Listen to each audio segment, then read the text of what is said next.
Yes, that title is right, and to be honest, it is as wild as it sounds.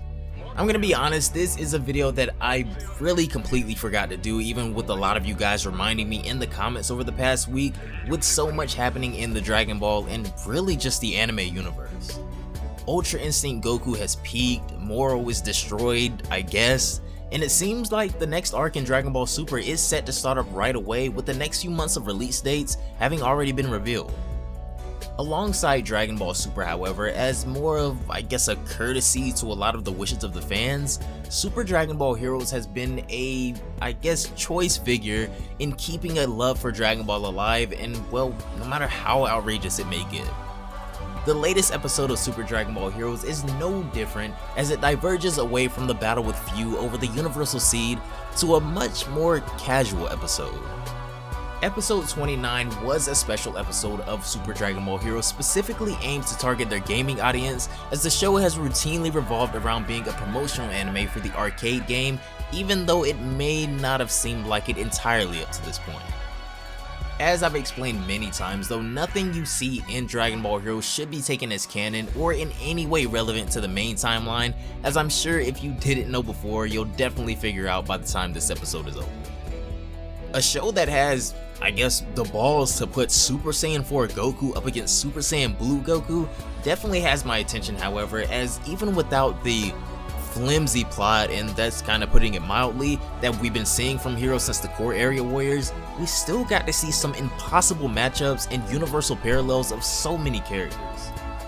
The start of this episode doesn't begin with the new Limit Breaker Super Saiyan 4 we just recently saw in Heroes, however, but with Beat, a character that you may know if you played Heroes before, headed to the arcade to enjoy his favorite pastime.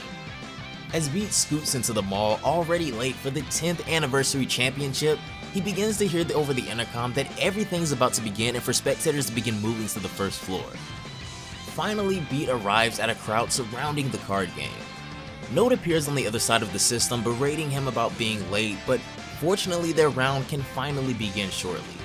As the announcer begins, the battle between those who have passed all rounds of Heroes is finally beginning as they place their passports on the scanners and both show an extensive collection of Dragon Ball fighters.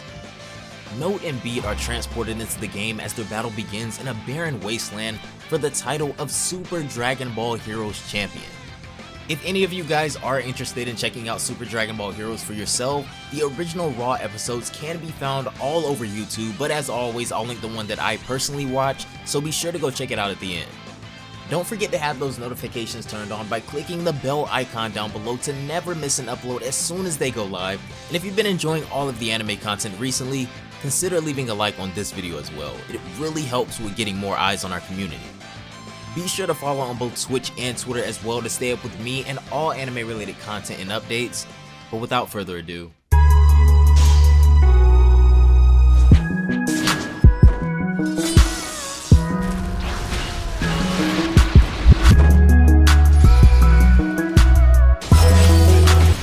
as Beat and Note arrive on the battlefield, we can see that they both already ascended to the level of Super Saiyan Blue as they get to their feet.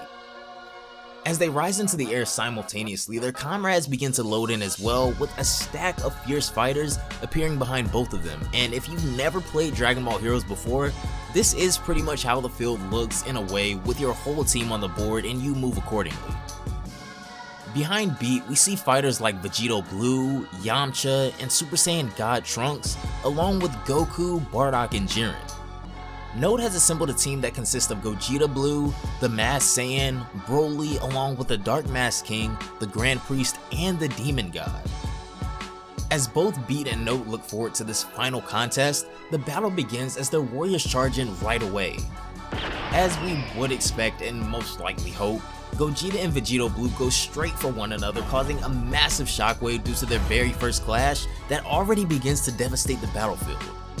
The two of them appear to be very evenly matched, thankfully, as neither can land an attack that the other doesn't block, and I kind of feel like Dragon Ball Heroes, even though the entire concept of the show is kind of on the crazy side, I feel like they're playing it safe by not having anyone definitively being beaten by another, kind of like in the Blue Goku vs Super Saiyan 4 Goku fight.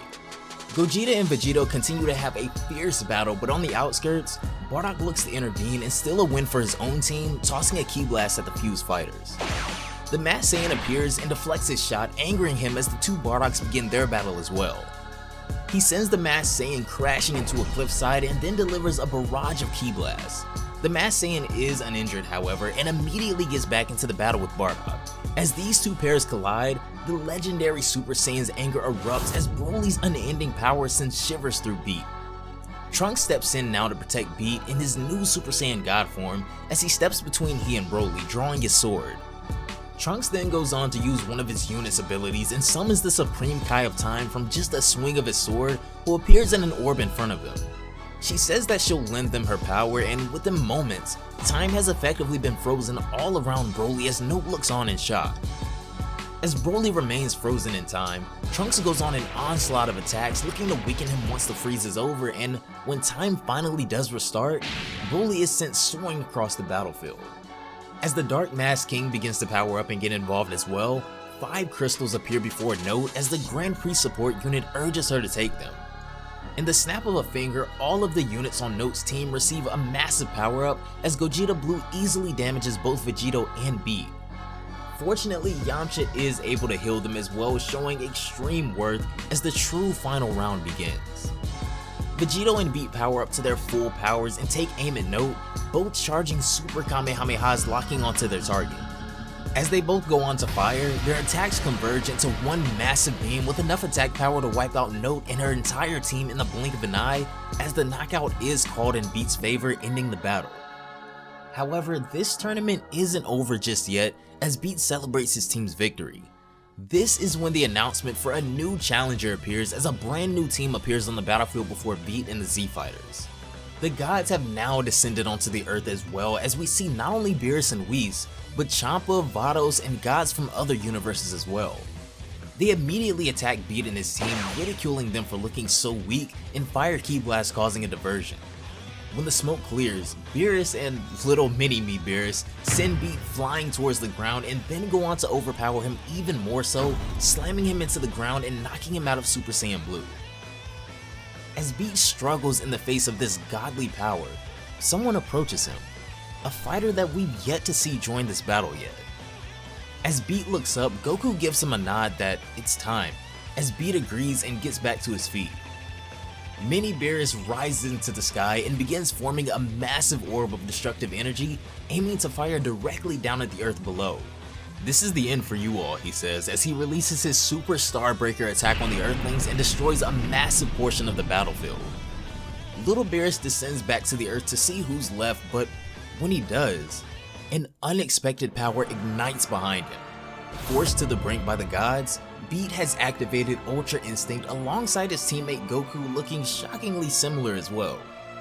Beat uses his incredibly powered up speed to phase past Little Beerus and his team without even seeming to move, and by the time they realize, he's effectively attacked all of them, crumbling them and sending them flying. Super Dragon Ball Heroes is really outdoing themselves with the fan service and dream matches, as I honestly feel like they should, since it is non-canon and completely possible for them to do so. If any of you guys after this episode are now maybe even interested in the game yourselves, I will say that it is fun, I'm not gonna lie, and updates do happen, so that's always a good thing. Since Heroes isn't canon, we can't really make too much out of all of this, but I really hope you guys enjoyed the video, because I told you it would be kind of crazy with all of these random characters from the series pretty much just having a battle royale, but I'm never mad at fun in Dragon Ball, so I mean, there is that. But that's gonna do it for this one, guys. I really hope you all enjoyed the video as always, and if you made it this far, thank you so much for watching all the way until the end. Down below in the comments, I kind of want to know, do you guys feel how I feel about Dragon Ball Heroes? Like, we all know it's off the wall most of the time, but I do appreciate Dragon Ball continuing to be pushed in some way when we as fans are really just hungry for that next adventure. Anyways, if you haven't done so already and you have been enjoying all of the anime content, consider leaving a like on this video as well. It really helps out with getting more people to see what we have here in this awesome community and help us grow. But anyways, have a great day, and I will see you all in the next one. Bye guys.